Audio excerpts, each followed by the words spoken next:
இந்த டிஷ் பண்ணுறதுக்காக 1 கப் வந்து இடியாப்ப மாவு எடுத்துக்கோங்க. இடியாப்ப மாவு தான் இதுக்கு சூப்பராக வரும்.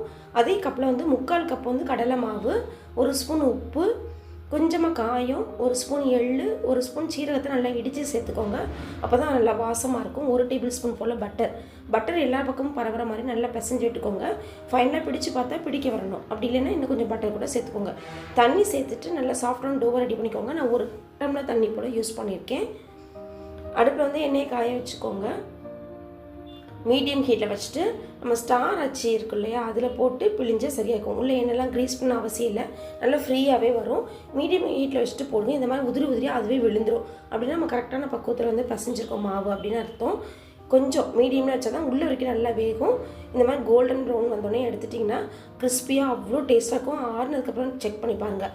இந்த வீடியோ பிடிச்சா ஹோம் சேனலை சப்ஸ்கிரைப் பண்ணுங்கள், லைக் பண்ணுங்கள், ஷேர் பண்ணுங்கள். எங்கள் வீட்டு கைப்பக்குவம் உங்கள் வீட்டிலும் கமகமக்கட்டும். வாழ்க வளமுடன்.